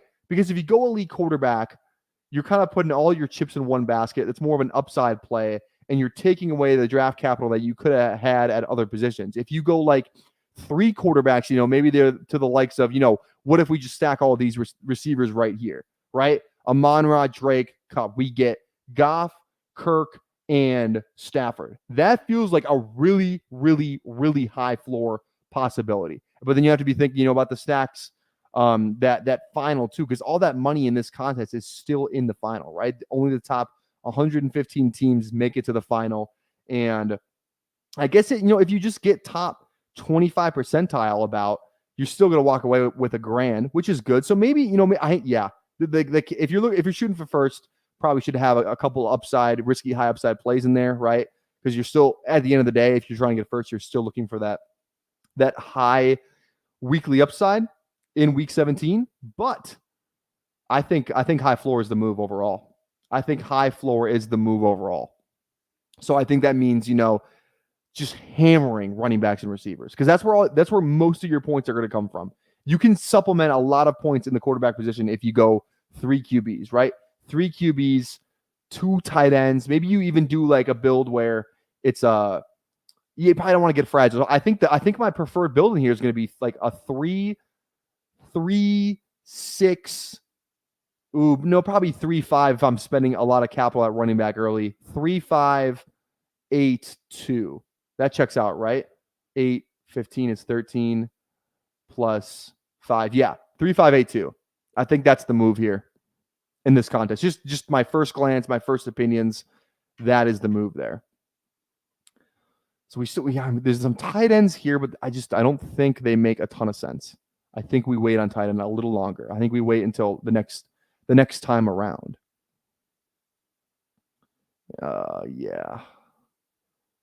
Stroud goes. Is there more of a high floor player than Christian Kirk? There's just not. Like Christian Kirk is the best pick in this format. Christian Kirk and Cooper Kupp and Amon-Ra St. Brown, the best 3 picks in this format. Am I biased because they're on my team? Maybe, but that's neither here nor there. I think that we're looking for guys who are just like, just give me 10. Give me 10. We're looking for floor. Like, we're just looking not to get last each week. That's all we're looking at. Okay, I'm not gonna lie. I wasn't really a big fan of this contest just from the outside, but now that I'm in it, I'm very much enjoying this. I'm very much enjoying it. It gets the different parts of my brain going right now. It's just a completely different strategy. There's no book on how to beat the eliminator, right? Like there is with BBM, with stacking, week 17, week 16, positional value, 80 people, whatever. It's a completely different contest. So it opens up the brain for a little bit more creativity, right? A little bit more trying things and not getting roasted for it on Twitter or YouTube, or someone saying you're an idiot because you don't know the rules. There are no rules in this game. There's no book. There's no manifesto about how to beat the eliminator. We're writing our own manifesto. We're writing our own manifesto. This is Huckleberry Finn, and I'm Mark fucking Twain. Let's fucking go. All right. Well, okay. I realize that may be a controversial book. I might be Mark Twain's been a couple of, I'm gonna leave it alone. I'm gonna leave it alone. I think you guys get what I'm trying to say. I think Kenneth Walker, high floor. Oh my God, high floor. Carries. That's the name of the game when we're looking at running backs. Who's gonna get carries? Kenneth Walker's gonna get carries. Great pick. Pat myself on the back. Great pick, Tyler. Oh yeah, I love referring to myself in the third person. Love it. Oh my God, I'm addicted to this contest now. This is fun. This is a lot. I kind of just did this as a throwaway draft. I promised 2 drafts. I was like, yeah, we'll do the eliminator. I am in eliminator. Stock up. I love this contest now. After just, you know what? It's like you got to try everything once, and this is why you do it, because this is fucking awesome. This is awesome. I love this.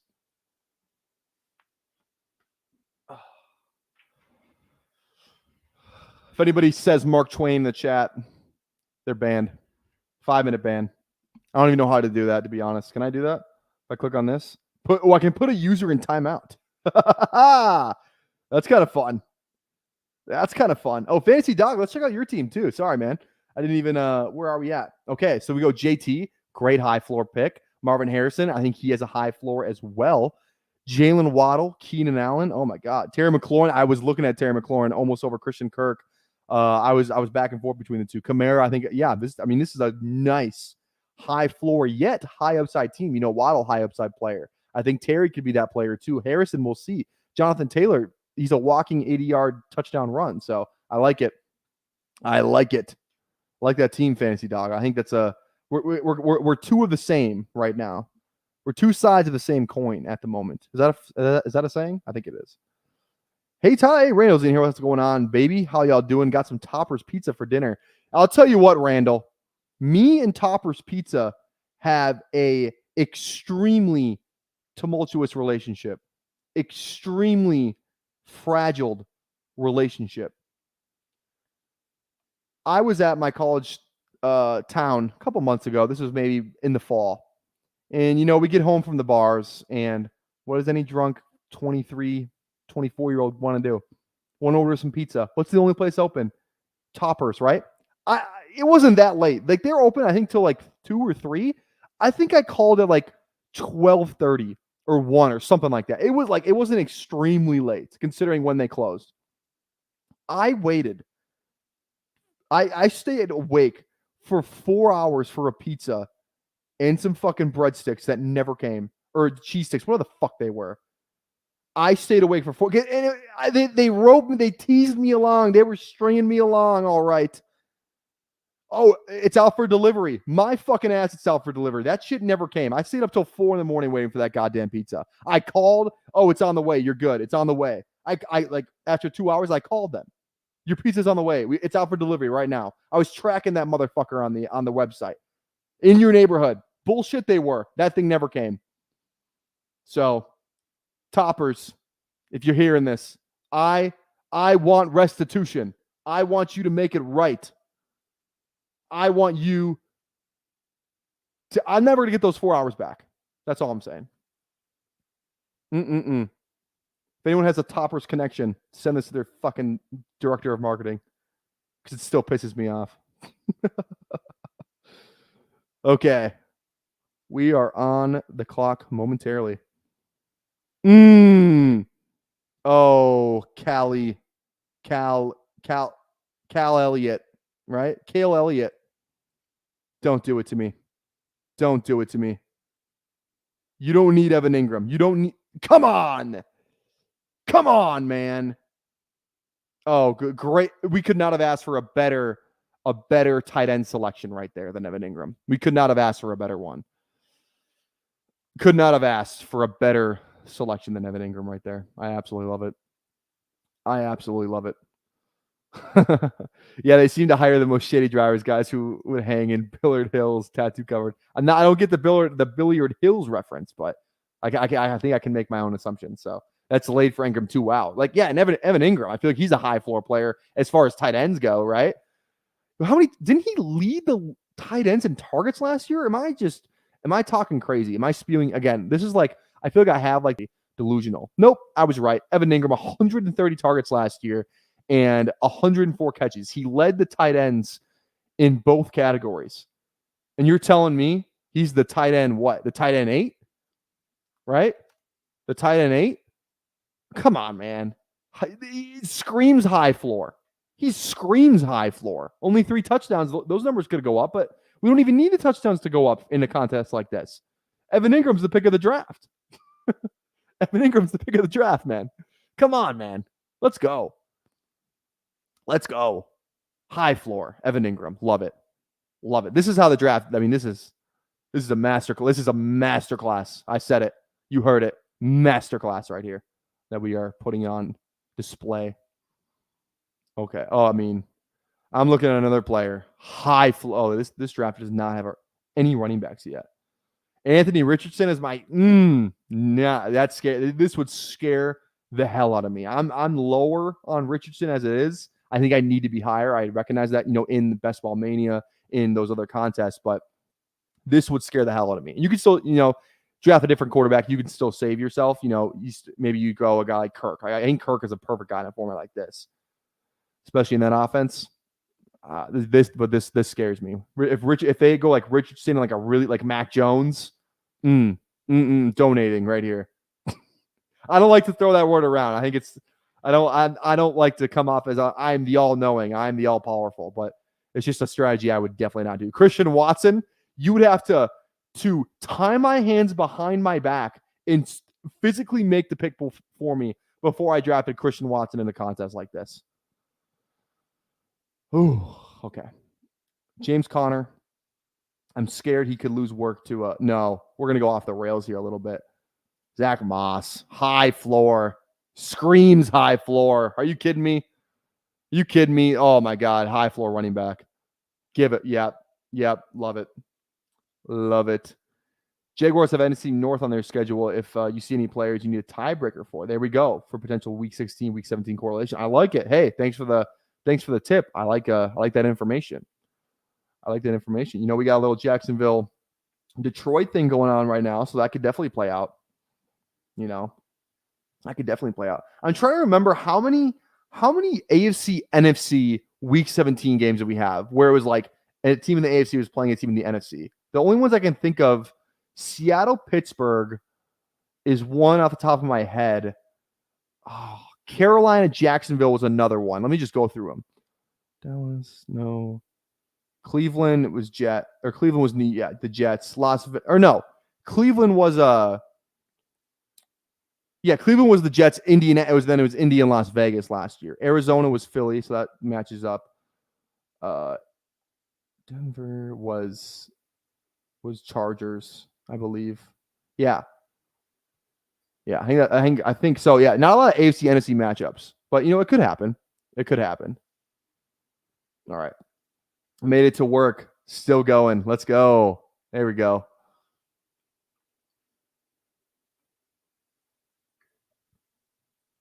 Okay.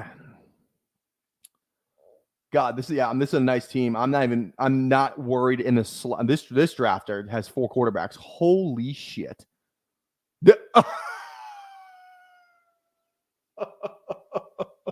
Oh, I'm so sorry, but I might have to go in on this. Holy shit. Hit him with the greedy. Is this your alt account? Having Christian Watson as your wide receiver 2 would scare the hell out of me. Again, I'm not the powerful, all-knowing eye, but that would scare me right there, especially in a format like this. And the 4 quarterbacks, this is the exact opposite of the strategy we were trying to implement. This was the exact opposite. 1 running back. Oh, yeah, that's officially scary hours. I would be so scared if that was my roster. Completely different team building styles. But you know what? To each their own. Different strokes for different folks. Now, the real question is, who are we thinking next? That's the real question. Oof. Javonte feels like a high floor player. High floor out of a guy like Javonte Williams, if you ask me. Trey Benson, I think he could get there in the second half. I think we have the running backs. If we want to take a little upside swing on a guy like Jonathan Brooks, I think we could get away with it. Ooh, I think we're going to do it. You know, I feel we have enough running back security here to get away with a pick like this. You know, Jonathan Brooks might not be the best to start the season, but it's only going to get it's pretty easy to not get, especially like the bottom 2, like week 1. I feel with some not to roast the people in my lobby, but I've seen some of the teams I've seen in this lobby. I feel pretty good about my chances of getting out of the first couple of weeks, but we'll see. I could be wrong there. We'll see. Benson or Brooks, yeah. I think Brooks has a little higher floor than Benson does at the moment, because there's a lot less competition in Carolina for Jonathan Brooks, but the ACL thing, you know, how much work do they give him right away? I think that should scare you a little bit, but I think, like I said, if we only had 2 running backs, I think we definitely would have gone Javonte or a guy like B-Rob, but because we have the 3, I feel good about these other guys and their high floor ability. I think we take a little bit of an upside swing on a guy like Jonathan Brooks. I think that makes sense there. I like that. I like that process. That feels like a good strategy pick to me. So, all right, now we are coming back around. Is this player? They're gonna go Goff. I was hoping I could Goff on my team. They're Zach Morris, 100% going Goff. Oh, they don't. Okay, we're back. We're still in the game. Daniels. Oh, please let me get Goff. You have no. Yeah. Oh, they have Richardson though. They're looking. Oh, come on. Come on, man. Let's go. Jared Goff. Come on down. Oh, yeah. This is I love it, man. I love this team. Tell them to bring me my money. freaking go, man. Let's freaking go. Cue the Trump voice. Oh, you want me to do it? I'll do it. I'll tell you what, Amon-Ra, great pick in the first round, followed it up with Drake London and Cooper Kupp. I'll tell you what, this is a high floor team if I've ever seen one. I looked at this team, I said, oh my God, I can't believe how high of a floor this team has. Some high upside picks in there too. Cooper Kupp, former number 1 wide receiver in all of fantasy. Evan Ingram, most targets and the most receptions in 2023. I see teams draft Christian Watson. He's not my flavor. I'm not the biggest fan, but that wasn't that good. That was off the cuff though. I mean, give me some points for that. Give me some for that. I'll tell you what. What is this draft gonna do? They have to go like, ooh, man. Are they just hoping to just hammer the rest of running back and receiver? They've spent 4 quarterbacks. Like, Jesus. And like Romeo Dubs, man. Eef. And I do think that we were talking about this team. I do think getting a lot of receivers on the same team would help, right? Because like one of them's got to go off every week, right? Like that New England thing I was talking about. If you could get like DeMario, Polk, and Baker, that feels like a high floor play because one of those guys got to catch passes. Worst case scenario, like you get like a 0-point week. Let's like New England gets shut out or they score like 10 points. Then it's not as great. Hunter Henry scores a touchdown or Ramondre, but for the other weeks, I feel like it's a good. I think maybe getting 2 of those guys, right? Like how we have Kirk and Ingram. You like to think one of these guys is going to go off, or at least like not even go off, but just get like 11 points each week, 12 points each week, right? I think that's the thinking there. That's definitely the thinking. Like TJ Hawkinson does not feel like a safe pick in this format. He should be more devalued in a format like this, and maybe that's why he's currently falling. That's scary. 4 QB is a great strategy if you can start 3. This is super flex. We're getting cooked. Is this super flex? This isn't super flex, is it? No? Yeah, we're regular. We're good. Not super flex. Okay. Now, like Palmer, man. That feels like a nice floor receiver right there. Josh Palmer.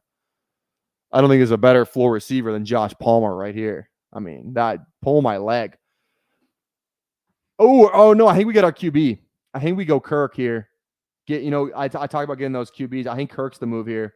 Kirk feels like a high. Yeah, Kirk is the move. I almost no, he's F'd. Yeah, 100%. I think, yeah, Kirk is definitely the move there. We want to get those 3 give me the 3 quarterbacks that are like 17, 18, and 20, right?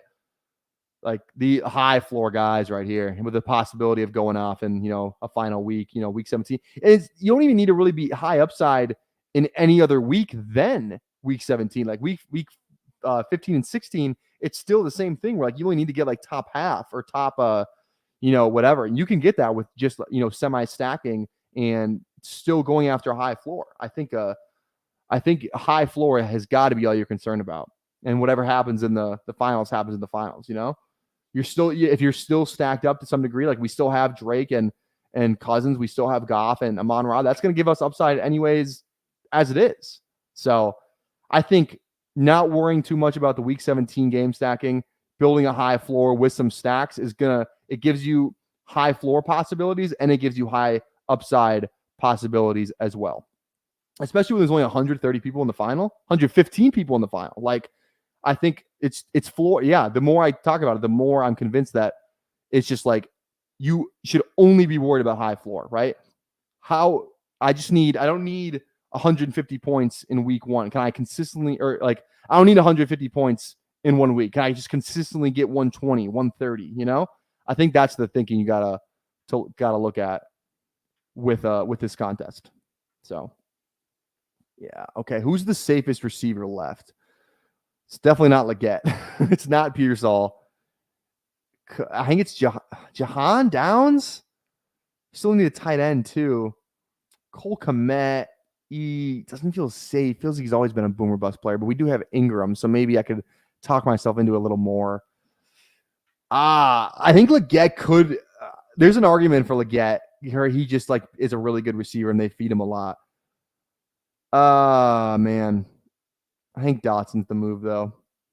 I think it's Dotson. All right, hey, did you get Zeke fantasy dog?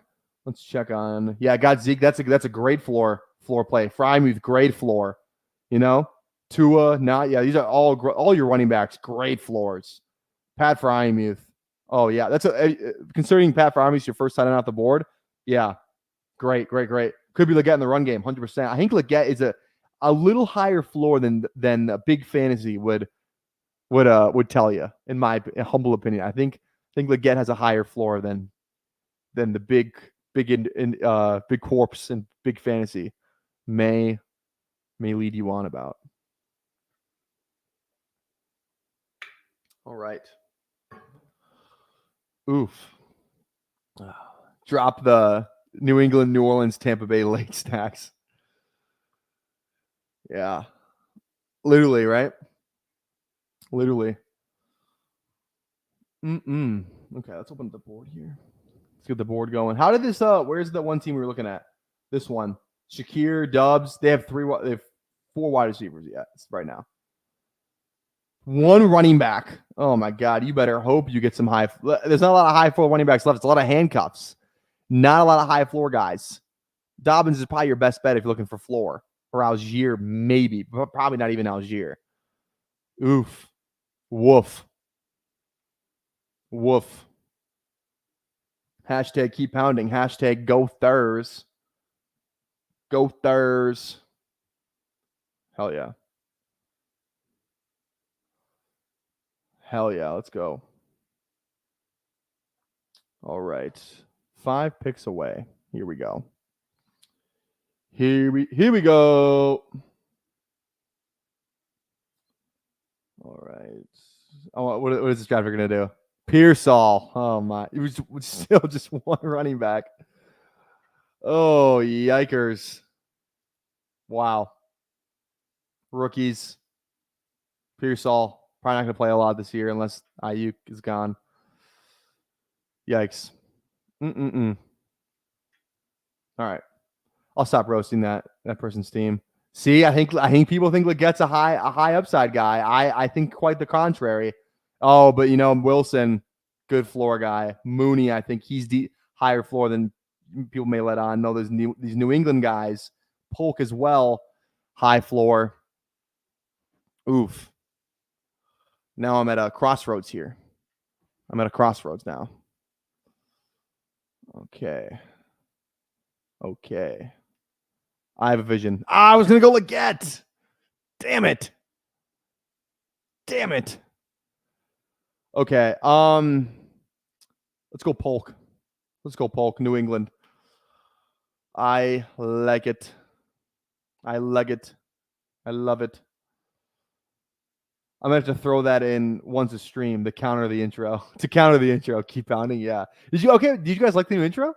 If you are joining us late, go back and at least after the stream is done, or you can do it now. It doesn't really matter to me. We have a new intro, which is 10 times better production value than the one I had before. So my friend made it for me, and he just out of nowhere, unprompted, he's just like, "Hey, I just made this for you." And it was originally with a Drake song, but I told him to switch it to the intro. We got to keep some part of our we got to be at our roots in some way, right? We had to keep the same song, that Jay-Z song. And you know what's funny about that Jay-Z song? Do you guys know what it's called? It's called the intro. So it hits on all fronts. So yeah, that intro slaps. I love it. So Jed, if you're watching, thanks, man. I love the new intro. Really fun. Okay.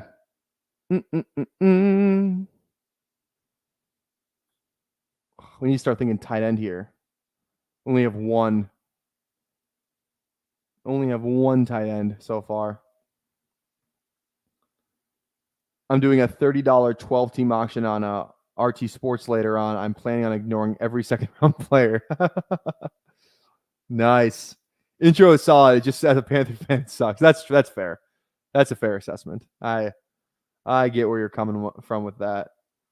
God, I got to brighten my room all of a sudden. Yeah, the sun's shining in now. The pool is open too. There's finally put water in the pool. It's always, I can literally see the pool from my seat. Oh my God. Vibes are going to be immaculate this summer. This is going to be a great best ball. Maybe that's the move. Bring the stream down to the community pool. Who says no? Maybe the people tanning out, laying out by the pool would say no. Maybe that's probably not allowed. Probably not the best neighbor if I'm pulling shenanigans like that. Would be fun though, for the content. Would be fun, but probably not a good idea. Michael Wilson's a really high floor player here. I'll tell you, really, really high floor player here. That being said, we have to go Ben Sinnott, I think. We had to go Ben Sinnott there. The Senator.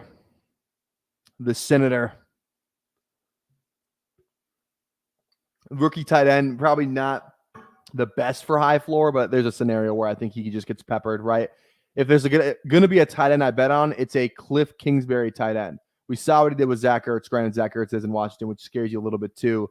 But these tight ends, they like, maybe it's a Kyler thing, but I think it may just be a Cliff Kingsbury thing too, where the tight ends are heavily involved in the game plan week in and week out. Like I said, it could be Kyler, but it could be Cliff Kingsbury. It could be a mixture of both. So we will have to see. And we will find out with this Cynic selection. So if we went 3 QBs and 3 tight ends, 6, 12, we could go 5 running backs and 7 receivers. But I feel like you want more capital than that. It's like, do we stop it? Do we go 2 QBs or 2 tight ends on this build? These are pretty high floor passers, but just if both of them have a bad game, then we're screwed, right? If they both have bad games, we're screwed. So I feel like having that third quarterback, it raises your floor a lot, considering if it was just 2 QBs. So I think 3 QBs is the thing. I don't know. All right.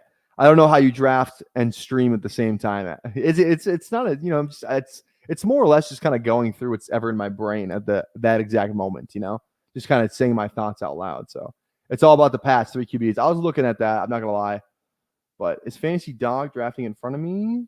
No. So I'll say it right now, but yeah, I was thinking May. Oh, May's gone. Just kidding. We're not thinking May. Will Levis, I think, could be an option there. I don't think stacking, I'm not really worried. I think I'm just trying to get a third quarterback. Bryce Young, I like as well. Derek Carr. It probably ends after that. Bo Nix, maybe. Get down a little Bo Nix. That doesn't feel as great, I'll tell you that. It doesn't feel as helpful. Still just one running back. If this draft, they're not on a draft, right? Like, they better go Ray Davis here or Algier, right? Draft a running back, please. For the love of God. Please draft a running back. Oh, my goodness. There's no way they go receiver here, right? No way. There's a 0% chance they go receiver. Yeah, take Ray Davis. Good pick. Will Levis is off the board. Yeah, I feel like these quarterbacks go earlier in this contest. I think people are kind of on the same page that we're on. Oh, Bryce Young is off the board too. Damn it, man. Shit. Wow. Okay. That's not great. I think the 4 QB draft will really fuck things up for us. Okay, they go Herbert. I think we have to go. There's still some running backs that I think. His tears drying up though. We only got 4. I should probably just go Carr. Or we got a 2. This draft only has 1 quarterback. I have to go Carr here. Like the last floor player I'm comfortable taking, who I know he's just going to be in there every week, right? Like Daniel Jones, his job could be up in the air. Bo Nix, you like to think his job isn't up in the air, but we don't know. Russell Wilson's job is up in the air. Gardner Minshew, it could be O'Connell, right? So I think we had that was the last quarterback who we just know was going to play the entire season. It doesn't have. I don't think Spencer Rattler's put any pressure on Derek Carr, in my opinion. So we had to go New Orleans there. We had to take Derek Carr. That's fine. We don't have any New Orleans players, but that's okay. That's okay. So I think we go one more running back. I think we have what? 3 picks left. I think we go one more of each. 5, 7, 3. I think it's a 3, 5, 7, 3. That feels fine to me. I like the running backs enough where I think I'm fine going 5. I'd probably prefer to go 6, but I think I'm fine going 5. Especially at this point in the draft. Like, I don't think another guy like Tyrone Tracy or Estime is really just going to raise our floor all that much. I think drafting another tight end is really going to help us out. And I think drafting another receiver is going to help us out as well.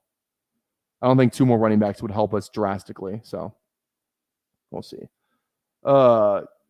Channel might be big enough where you have to disguise picks now. It might be. I don't know. I mean, if Flock's finding it, I was so shocked that he was in our chat yesterday. That was crazy, man. That was crazy. Just like, it's just, I don't know how I popped up on his algorithm. I kind of fanboy too. I'm not gonna lie, but how can you not, man? He's literally the GOAT. I don't feel like I'm like, it didn't feel as, I just feel like it came off as not authentic. But like I had said that in the stream before. That's why I felt better about saying it. Like I had said he's like the GOAT of the Underdog best ball community, right? Like he is the guy who's doing all the numbers. He's the guy who, if we're sending one representative of our community, the best ball Underdog drafting community, it's got to be him. So, and I've said that before. So I don't know. I didn't want to come off as if I was okay. Likely, definitely not a high floor player. Juwan Johnson feels a little more high floor. Correlates with our New Orleans too. I want to get a running back, but I don't think it's going to happen. I like Demario Douglas too. Baker's there too. I don't think I'm going to get. I think Juwan Johnson may fall. And there's another tight end that I like. Obviously, let's go Demario. Feels like slot high floor, like it.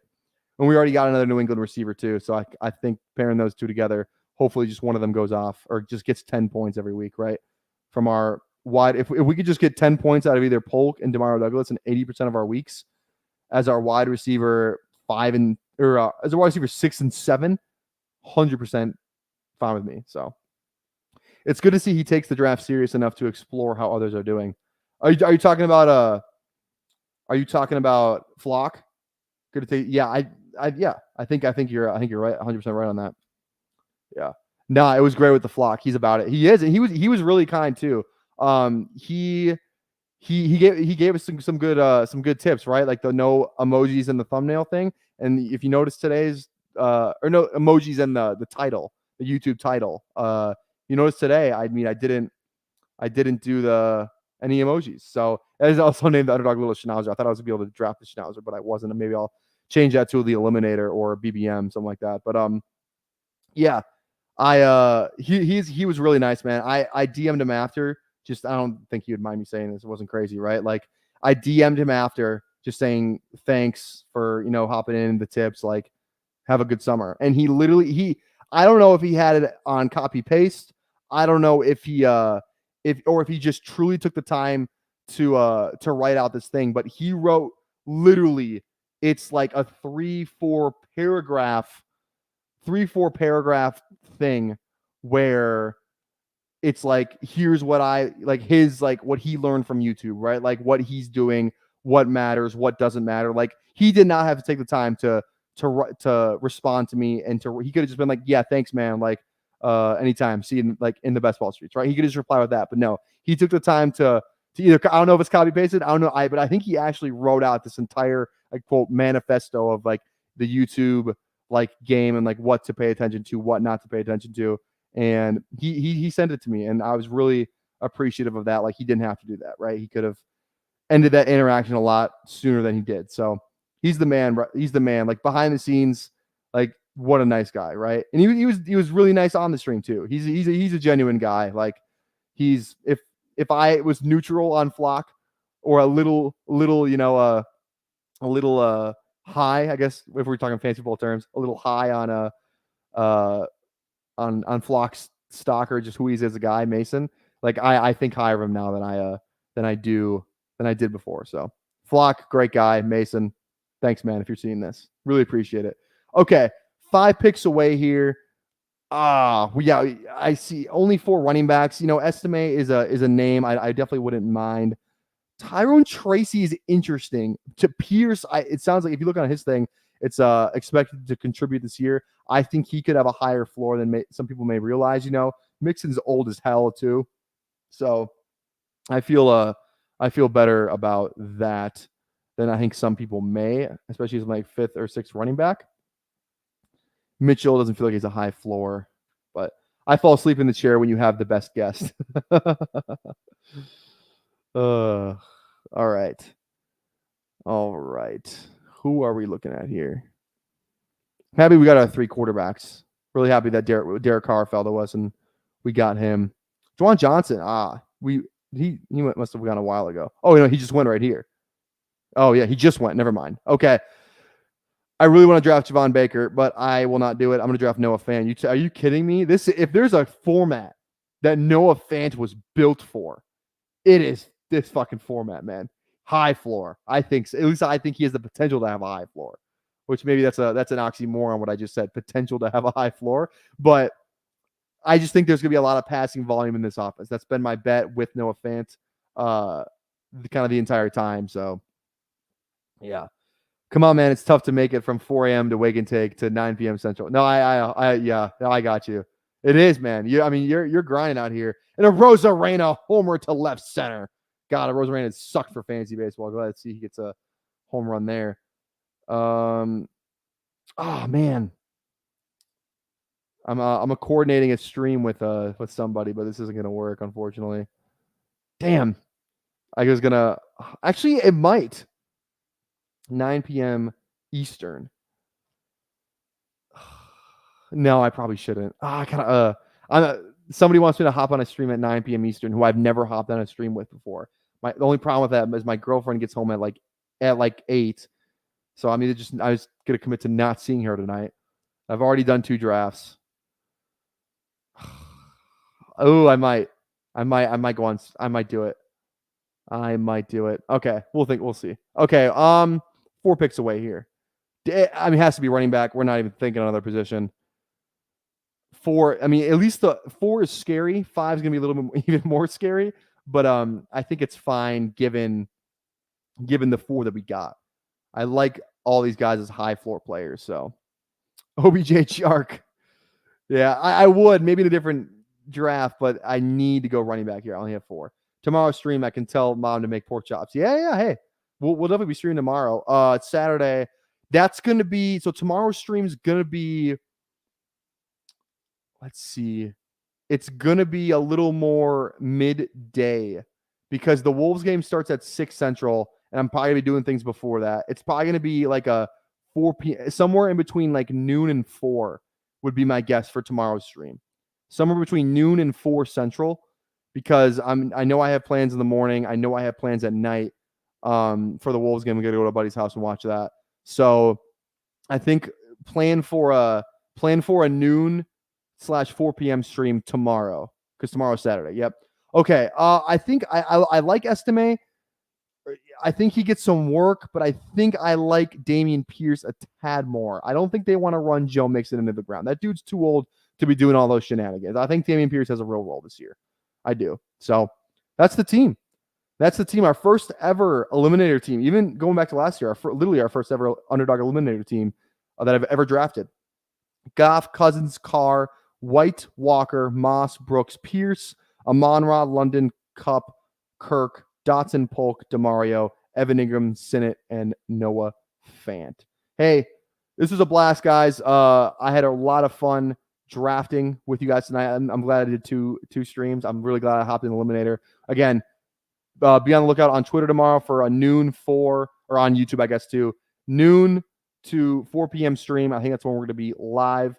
We will be live. Do not worry about that. You don't have to worry. Whether you watch after the fact, whether you watch live, doesn't matter to me. I appreciate the hell out of you guys just for watching in general. So thank you. Fantasy Dog, it's a pleasure drafting with you too. Man, we will see you tomorrow, and everyone have a